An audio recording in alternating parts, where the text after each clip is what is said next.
Good afternoon, church. Bwana asifiwe. God is good and all the time. Wow, right? Again, last week we started a journey into the story of Isaac from the book of Genesis chapter 26. And I said that Isaac is a very interesting character, especially when looked, within the lenses of the patriarchs of the people of Israel. The other patriarchs are celebrated, they are acknowledged. In any case, the Bible sets apart the 14 chapters to discuss the life and the work and the faithfulness of Abraham. For Jacob, on the other hand, the Bible preserves about 11 chapters to talk about him from birth all through to his death. But only one chapter for our friend Isaac. And someone commented that Isaac, that Isaac is an ordinary son of an extraordinary father, and an ordinary father of an extraordinary son. That he's sandwiched in there between. And just because the Bible doesn't preserve many, many pages for his life, that does not mean that his life was a waste. Just even for the same thing with us. Should we feel like we are inconsequential, we do not matter? I hope the story of Isaac will encourage you, because we are going to see the faithfulness of God. We are going to see that. And so Isaac, our friend, he is right in there. And evidently we see throughout the Bible, God calling himself, priding himself with this name Isaac. He says that I am the God of Abraham, Isaac, and Jacob. So Isaac is still there, given equal status, as much as there were not many pages that were granted to him or to his story. So God says that, and throughout the week I was trying to wonder, why would God call himself, with this title, Abraham, Isaac, and Jacob? Why would that happen? And I think, I thought of 3 areas maybe why God would say this. Number one, that God is communicating to us that he is a promise keeper, that he sustains his covenant, that if he has said something, he will do it. And we see that because he made a covenant with Abraham, then that promise, and we see that in the text that we're going to read, was bequeathed to Isaac, and then after that, it was fulfilled. This promise was fulfilled in the life of Jacob, when Jacob now had many, many sons, and out of that, the nation of Israel was founded. So it reminds us, number one, that God is a promise keeper. Number two, it reminds us that God is a relational God. He says that I am the God of Abraham, Isaac, and Jacob. He wants to relate with us. And actually somewhere in the New Testament, in the book of Mark chapter 12, you can look at it later, he says that I am the God of of Abraham, Isaac, and Jacob. I am the God of the living, not of the dead. So he reminds us that he wants to relate with us. He calls himself Emmanuel, God with us. He wants to have a relationship with us. And perhaps if you are here and you haven't made that commitment with your God, with our God, perhaps this could be a very good opportunity. Come to him for help. Come to him for a relationship. Come to him and make a decision to pursue him and to follow him, because he wants us to get into a relationship with him. So he's not a God who calls us to abstract callings. He calls us to experience him and to see him and to live and to dwell with him. Thirdly, he calls himself God of Abraham, Isaac, and Jacob. But all these guys, they had their own shortcomings. They were human beings. Abraham lies. Abraham on the side, waiting on the promise of God for a son. He gets another son with Hagar. And he was unable to wait for the fulfillment of the promise. So he failed in that way. Isaac, on this other end, we saw that last week, that our friend Isaac, again, does the same thing. Out of fear, he says that this is my sister. And do not underestimate the people looking for anything wrong with you. Even if you are perfect, you'll have something wrong. I would have taken it as a moment of pride to say, this is my wife, this beautiful girl is my wife, and then die. You have a trophy in heaven. But the guy says, I will not die. I will not die. So you're my sister. So then Jacob shows up. Now Jacob perfects that. He lies, he's shrewd, he gets the blessing that wasn't his, and many other things. He gets 4 wives out of that. And this reminds us that God is not looking for perfect people.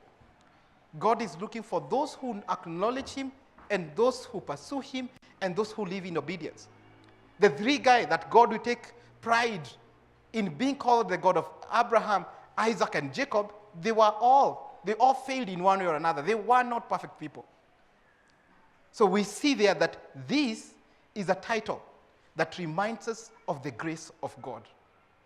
So I don't know if you feel so far away from God. I don't know, perhaps if you are here, you feel like, God, I do not want to see you. Maybe you have been dragged and you feel it's very uneasy being here. I feel like all my sins are being illuminated. Everybody can be able to see. Remember that God is a God of mercy. He took the name of guys who had many shortcomings. When we looked last week, just to recap a few things that we learned last week from the story of Isaac in Genesis chapter 26, we looked from verse 1 to verse 11. We saw that Isaac was met with the challenge of famine. And after that, he opted to try to help God.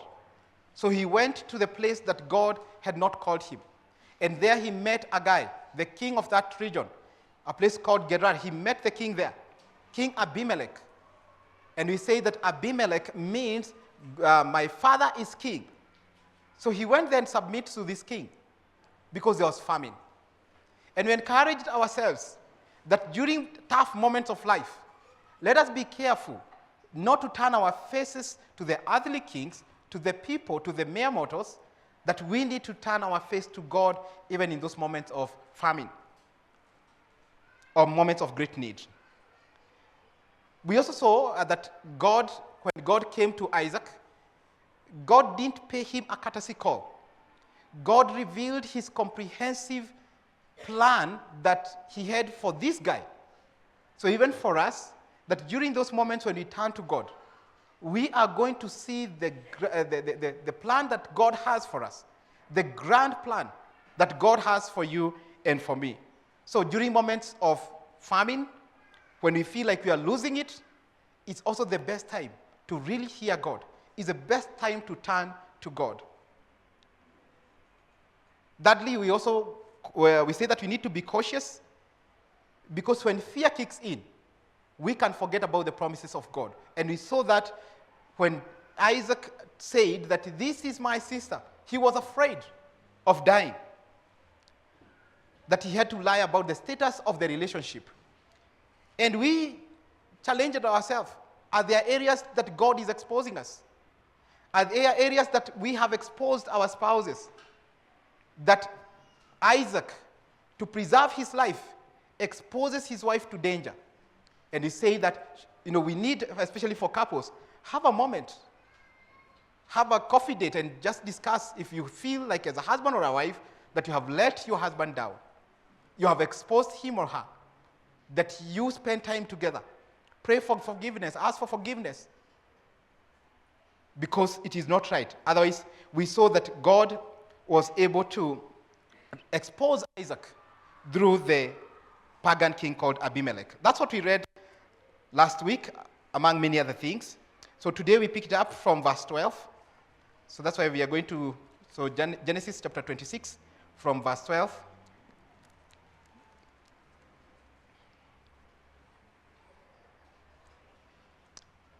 We read and we see what God has in store for us. This has been my prayer throughout the week, that God will communicate, or God will minister to you through his words and the many things that we are going to talk about today. And I pray that his word will come to you with power, but also will be able to transform you in one way or another. So verse 12, Isaac planted crops in that land, and the same year he reaped 100-fold, because the Lord blessed him. Let's pause there for a moment. So this happens after Abimelech, the king of the Philistines, and this is a pagan king, makes a legal decree that no one should touch Isaac or even his wife. And God used someone who didn't know him to protect his own, to shield his own.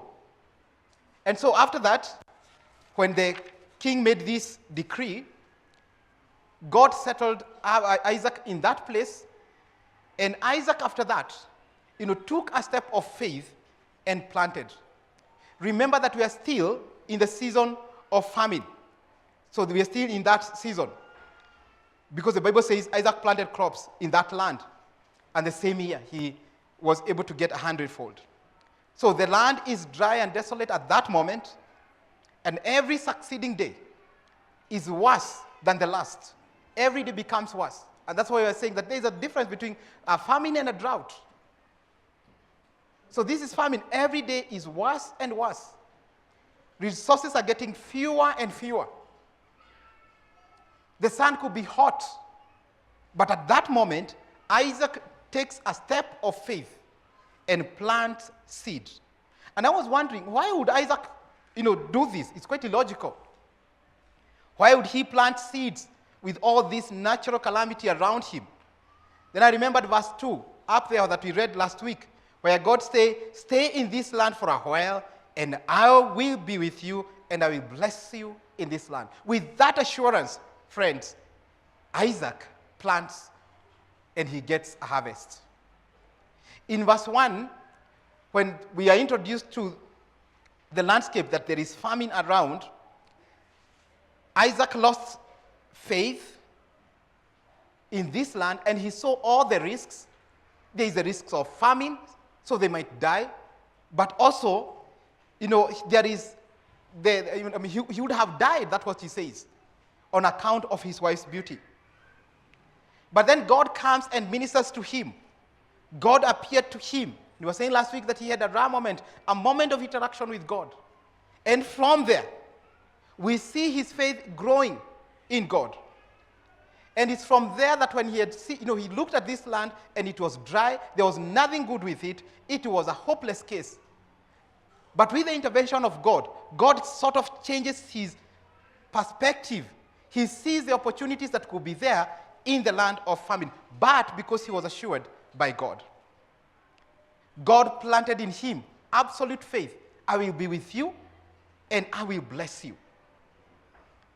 So this faith that God had planted in his heart causes Isaac to see things differently. That this land, as much as it's dry and desolate, it will bear a good harvest because the Lord is with me, because the Lord is guiding me. And that perspective drove him to plant.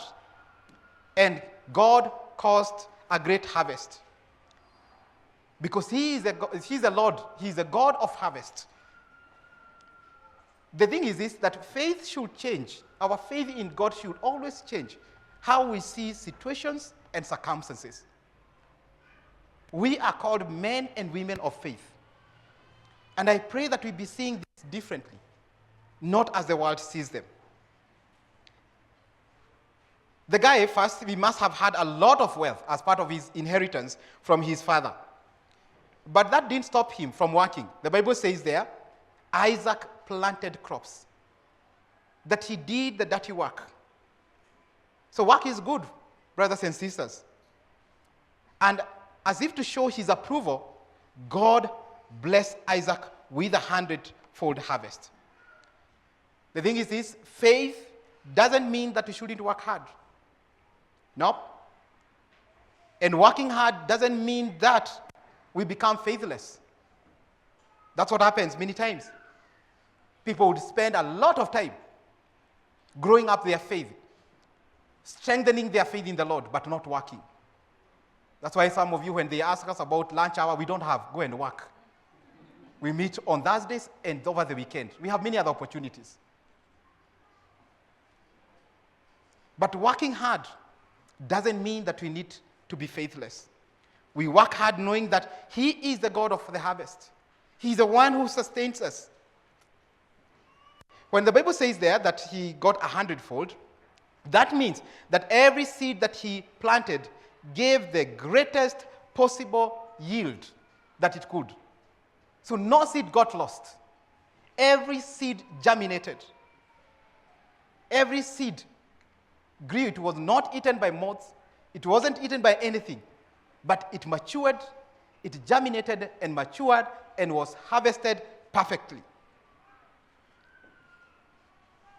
Nothing was lost. And remember, mind you, that this was still the season of famine. So this is nothing short of a miracle of what God is doing to someone who has trusted him and has obeyed him and has responded in faith. I will stay in this land, even if it is dry, because the Lord himself has said that he will bless me right in this place, and his presence will be with me. I remember some words that are found in the book of Psalm 126, that says that those who sow in tears will reap in joy. The thing is this, that God was still proving to Isaac and his neighbors that I am with Isaac. Verse 13 and 14. The man became rich, and his wealth continued to grow until he became very wealthy. He had so many flocks and herds and servants that the Philistines envied him. I mean, here, the Bible is short of adjectives to describe the outcome of the harvest. And what happened after that? Do you see the repetitions there? That the man became rich, and his wealth continued to grow until he became very wealthy. What is the Bible saying there? If that verse would have stopped that the man became rich, would have been okay. Okay, his wealth continued to grow. That's quite a stretch, but we get it. But again, the Bible reinforces and says, until he became very wealthy. At what point do you become very wealthy? Try to think about that. And this is a harvest that is coming from a very dry place. And God gave him a harvest that even the Bible doesn't have enough words to describe how it was. And should you forget, this came after the man had sinned by lying that this is my sister. And so God blesses him. You would have expected that God would have punished him, God would have disciplined him, so that he may remember who is seated on the throne, but God blesses him. Even in his failure, God blesses him. And that is nothing short of a miracle, but also the bigger picture is that we see the grace of God, the unmerited favor of God. And many times people will say that, God is very unfair. God, this is unfair. And we normally say that when we are looking outside at what God is doing in other people's lives. And we say that, God, you are unfair. Do you think that God is unfair? Yes, he is unfair. Look at yourself. The way that God has blessed you. Do you think for sure, for real, that you deserved anything that the Lord has allowed you to touch, to experience, or even to nurture? So if God is unfair, please see yourself first. That he's unfair to me. That if you were to give that which is rightful for me, I do not know if I'll be here. So God does that. We must see the unfairness of God, but the unfairness of God must be seen within the larger lenses that God is a God of grace. He gives us unmerited favor. Have you seen God blessing you? Maybe it's you have more disposable income. That when you do your maths, unlike Kitambo, where you would also or check even the skuma wikis that are being eaten in the house. Nowadays, you don't care much. You changed from here to zucchini. Right? Even the kamande that you used to eat, when you miss it, you call it lentils. An appropriate name. Because God has been with you. Never forget about those moments when we cried to God and God has remembered us. And it's not because of anything. It's not because we have pleased him very well. Let us remember his goodness, his faithfulness, and his grace. And because of that, when we notice that, then we latch onto him with praises and with worship. It's only when we see that God is unfair to us not to others, to us, that then we can cultivate a heart of humility and worship. But out of this wealth, the Bible adds a very interesting phrase there. The Philistines envied him. So, and that's the thing about material wealth. It attracts envy. And some of you have faced the wrath of envy, even in your families. When Christmas comes, you're unable to go. Because watu wanakuonea. Or maybe, even worse, that you are the one who is envious of others. So you don't want to go.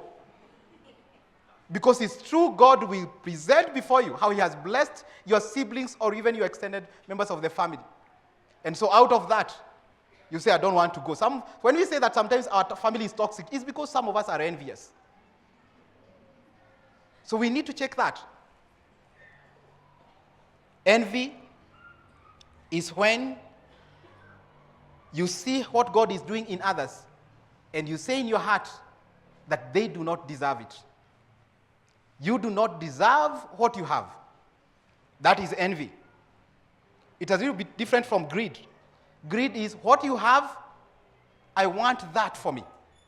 What you have belongs to me. And that is the status of our country even now. People stealing money that belongs to others. Hoarding it and hiding it. That which belongs to others. And the thing is this, because I know perhaps some of us have been tempted to be corrupt. The Bible, in the book of Proverbs, it says somewhere that corruption, it's like taking a beehive to your house, thinking that your children are going to enjoy honey all through. But only you bring to them danger, they'll be stung, and they are going to die. That's how the Bible describes corruption. But anyway, on this other end, about envy, the Philistines are envious. And sometimes even for us, we are the same thing, that we can envy others. And the thing is this, we need to see the goodness of God in others, especially our family members, and celebrate with them. Join them in celebration. Envy is that proclamation that God has denied me something, and the one that he has blessed that with will not even enjoy it. I'll make every possible thing to make sure that they're not enjoying that. If I don't have the strength of might, I don't have strength, words, I'm going to use words. They're not going even to enjoy that. That's why sometimes when we go to someone who is opening their house, in moments of celebration, you're not celebrating. Instead of seeing how you can benefit, that one time you can be able to come here and lodge and have a time of rest, you start seeing the mess in that house. So why has he built such a big house na kotuna mtoto moja? Si hizo pesa angepeleka children's? Have you ever heard of such? Why has he bought such a big car? Hata ataweza kulipia insurance na hii mafuta venye kama ni mimi ningebuy a tuk-tuk hata nileteage pesa during the day. That is envy. If you have ever felt like that, that is envy. Ask God to heal you from that. And it is there in our families, and families are being destroyed because of envy. Unfortunately, envy doesn't benefit you. Because envy is picking up a battle with God. Because God is the one who has blessed that person. And you're envious about the blessings of God in their lives. So you pick a battle with God. And as we see, he never loses a battle, so you're going to lose at the end of the day. We lose. So be watchful of envy. Because it blinds us, and we start working against God. Instead of partnering with God in what he's doing in his children's lives. So if this is your struggle, you could be here. No, at least Mamlaka Ruaka, we don't have such. We prayed for them last year, so there is no one who is envious here. But tell the people who are envious that if you struggle with envy, find comfort in knowing that God knows your deepest desires, and he alone can be able to meet them. And pray knowing that he is the most suitable one to provide for you and to meet your needs, because you are equally his child. That perhaps is the antidote towards this scourge of envy. Verse 15 to 16. So all the wells that his father's servant had dug in the time of his father Abraham, the Philistines stooped up, filling them with earth. Then Abimelech said to Isaac, "Move away from us. You have become too powerful for us." So the unexpected happens here. Out of envy, the Philistines in Gerar stoop up the wells that perhaps were the lifeline of Isaac's farming venture. So they filled the wells with boulders, with rocks, with sand, even with animal carcasses. Their envy was quite ferocious. And what I've said, that envy, you don't benefit from it, they forget that also they have been benefiting from the same wells. But, envy blinds us. It fogs our eyesight. So Isaac has a lot of patience, so after they have stooped the wells, the guy enjoys time there. So Abimelech comes, that last part there, Abimelech said to Isaac, "Move away from us. You have become too powerful for us." I mean, you would have thought that if he's too powerful, that you want to form alliances with him. But they say, move away from us. You have become too powerful. Verse 17 to 21. So Isaac moved away from there and camped in the valley of Gerar, where he settled. Isaac reopened the wells that had been dug in the time of his father Abraham, which the Philistines had stooped up after Abraham died. And he gave them the same names his father had given them. Isaac's servants dug in the valley and discovered a well of fresh water there. But the herdsmen of Gerar quarreled with those of Isaac and said, "The water is ours." So he named the well Esek, because they disputed with him. Then they dug another well, but they quarreled over that one also. So he named it Sitnah. So after Abimelech, we stop there for a moment, after Abimelech has said, move away from us, Isaac seems to have gone to the edge. He didn't go far away. He moves, but he's still within the locality, it seems so. So he wants to stay on the edge to see what will happen. He doesn't want to fight them, but he just wants to monitor them. Maybe the people who have ever been jilted here, you may know this. When you have been told, we break this relationship, we are not going anywhere, and all that, and that's what happens, you're heartbroken. You also want to monitor how is your guy doing, And especially if they are doing, badly. If they meet a guy or a lady who is a terrorist, you rejoice, isn't it? Then when they meet someone who is, doing well, you feel the potato, she carries you like, So I think that's the same thing that was happening to Isaac. He just wants to monitor what is happening. Will they miss me? Will they acknowledge that indeed I was helping them in one way or another? He doesn't fight them, unlike his father. His father, earlier, we saw that when there was a threat, he was able to get 318 men. And they went and they fought kings and they overcome and they became victorious. But for Isaac, he says, "No, I'm not going to contend with you. Let me move." And so he moves. He went somewhere else and digs a well. And then after that, after digging that one, the guys come and say that this is ours. Do you see what envy does? And so he's meeting, there is great opposition that he's facing. He leaves it, goes to another well, and he digs that one. Then they show up again. He calls it Sitnah. And so the guy still continues moving. And I think the thing that we learn here is that there are some battles in life that we need to ask or to discern, God, what's the best approach? Should I fight or should I seek peace? And some of those could be there. We are wondering, should I pursue justice or should I pursue, what's the best approach? The best thing is to discern and to pray, God, show me the right thing. Deep down, I think Isaac knew that, God, if you blessed me in Gerar, when there was famine, You can bless me anywhere. And so we need to ask God, do you want me to pursue this? Like David would. Do you want me to pursue my enemies? Will you give me the victory? Or should I seek alternative approaches?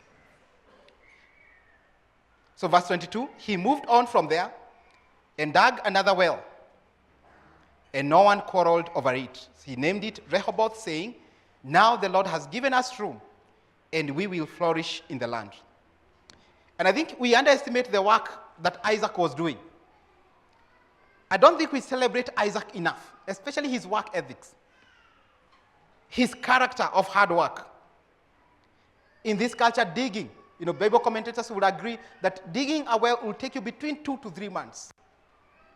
So those are 3 months lost, 6 months combined. You have nothing to show. When he digs and just thinking that he's going to be quenched, he's going to be satisfied, the enemy comes. And so he has to move. So there are some disruptions in life that come. And we need to ask God, are you pushing me somewhere? Because at that moment, and we see that, it's like God was pushing him to another place. God didn't want him to be in Gerar. He's pushing him into the promised land. So it took him a lot of work, diligence, faith, and commitment. And here, friends, we have a model of not giving up. Sometimes we give up too quickly. So I pray that we'll not stop believing. We'll not stop hoping. Let us not give up easily. In whatever sphere of life we are in, we learn today from the story of Isaac. As long as God is with you, don't give up. So as a man of faith he reckons that God has given him rest when he digs this Rehoboth well. He digs this final one and names it Rehoboth. And he gives it its rightful name. He says that now God has given us time to flourish. Friends, expansion is a gift of God. Expansion is a gift of God. Space is part of God's blessings. That's why we celebrate what God is doing even in our church, that God has expanded us to the other edge. And if you have never passed through that side, please go and see what God has done. Spend time in prayer. There's a beautiful park on that side. You can be able to schedule a time that you come here and spend time in prayer because God has given us this. Space is a gift of God. Even the tent that we are building there, that is a gift of God. A long time ago when I was pursuing my wife, Joanne, she found me in a very small room, in a very small house. The width of the house was the length of the bed. So even the bed wouldn't fit. The headboard was not screwed because there was no space even to screw. It was touching the wall. It was actually slanting. So, and she was looking at me and wondering, will you ever have a Rehoboth moment? Because the room was very, very small. Actually, I used to have a small TV set, and I would not even use the remote control because the TV is just right here. You are just watching it from here. And if you lift up your elbow, the elbow will touch the wall on this other end. So we just touch it there. And pray for a Rehoboth room. I mean, I'm not yet there, but at least where I am now, I can use the remote, Space is part of God's blessings. And he says in Rehoboth, here we will flourish. Actually, the word that is used there, that word flourish there, means here we will be alive and well.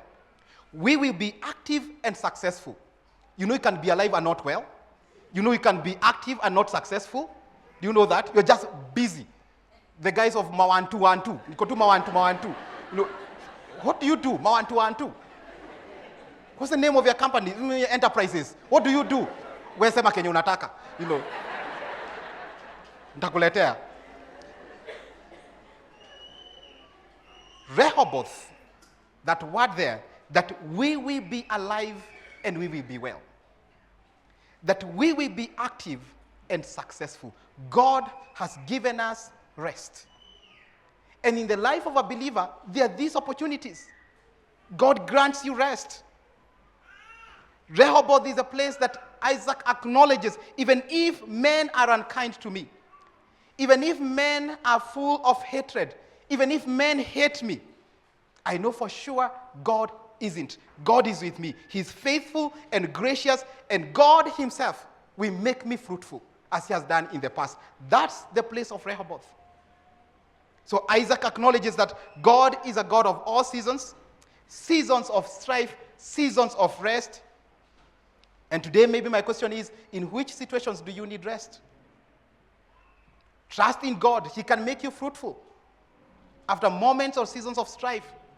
Whether it is ministry, whether it's at home, there are chaos. We can pray that God give us rest. Make us alive and well. Whether it's a job or whether it is health, we can trust our God. We can trust in him.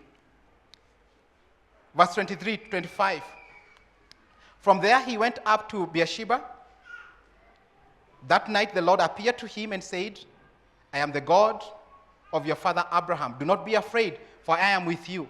I will bless you and will increase the number of your descendants for the sake of my servant Abraham. Isaac built an altar there and called on the name of the Lord. He pitched his tent, and there his servants dug a well. So, as much as he celebrated Rehoboth, we see from here that he didn't stay long there. It is like he realized, God, there is somewhere that you are taking me, and I want to honor you. I want to be obedient. So he goes to Beersheba. God was pulling him to that moment or to that place. So the moments that God gives us to rest, they are not the moments to party after party. They're not just moments to rejoice and to eat and to be merry. They are also great moments, great opportunities for us to seek God. God, what's the next assignment? Where are you taking me next? So during that time when he went to Rehoboth, he sensed that God was taking him to a different direction. So he left Rehoboth. And here I see his generosity. He leaves the well that he had dug for 3 months. If it's some of us, we would scoop back soil. They are not going to benefit from my sweat. But Isaac, a man of faith, leaves it there. After laboring to dig, he leaves it for others. And it is like a thanksgiving token. Because God has been with me, God has increased room. There is more room. Rehoboth means roominess. That there is now more room for me to flourish. He leaves it there. And generosity is an act. Generosity is an act of those who have been able to see the deliverance of God. If you have seen deliverance of God in any situation, then your heart must incline to generosity. For you know that it is not my own might. It is because of God who has been with me. So he went to Beersheba. And Beersheba, this is the place that his father, when you read in Genesis chapter 21, you will see that Beersheba is where his father, again went to worship God. And this is the thing that we learned. Last week we were seeing that we as parents, we need to be cautious not to model failure to our children. But again, to celebrate Abraham, we see that Abraham had modeled the paths of faith. That this is what we do. In this place, this is what we do. We trust in God. So Isaac, during his moment, his father is long dead, he goes back to the place that they used to worship. And this is the place that God comforts and gives solace to Isaac. And right in here, God again confirmed his promise to Isaac. That when he was weary and easy and dealing with disappointments, everywhere that he's digging, he has been pushed out. The wells have been stooped up. He searches God in Beersheba. And right in that place, God appears to him again. The second time that he appeared to Isaac. And he comforts him by giving him the living promise. This short series, I was calling it Living Promise. Not because entirely of the promise, but because the one who gives it is living. He's a God of all seasons and generations. And he gives him the 3 ideas of this covenant. The promise of perpetuity, that I am the God of your father Abraham. So God affirms his indefinite commitment that as he was the father of as he was with his father, that is Abraham, so he will be with Isaac. And this special relationship that God had with Abraham will now be experienced by the son, that is Isaac. So perpetuity, we see it there. Then the promise of his presence, do not be afraid, for I am with you. Before that, God had said, I will be with you. Right now, God says, I am with you in all seasons. The promise of prominence, I will bless you and increase the number of your descendants. So I haven't forgotten about anything. So Isaac goes, had gone full circle and builds an altar there, and he prays to God, and God answers him. And there we see a posture of worship. That when he was there, he was able to raise an altar for God. And he worshipped there. He praised God there. Then he prays to God. It says there that he called upon the name of God. And then after that, he settles. Many of us, we settle, then we need to call God here, right here where I've settled. The pattern is seeking God's face, praising him, and then settling. The Bible says there that he was now able to pitch his tent in that place. After pitching his tent, he started walking around there. His servants dug a well. Many of us will do the opposite. Dig a well, pitch a tent, and then raise an altar, then ask God to come. That's not what Isaac, a man of faith, displays for us here. Meanwhile, when all this was happening, verse 26 says, meanwhile Abimelech had come to him from Gerar with Ahuzaz, his personal advisor, and Phicol, the commander of his forces. Isaac asked them, why have you come to me, since you are hostile to me, and you sent me away? They answered, we saw clearly that the Lord was with you. So we said, there ought to be a sworn agreement between us and you.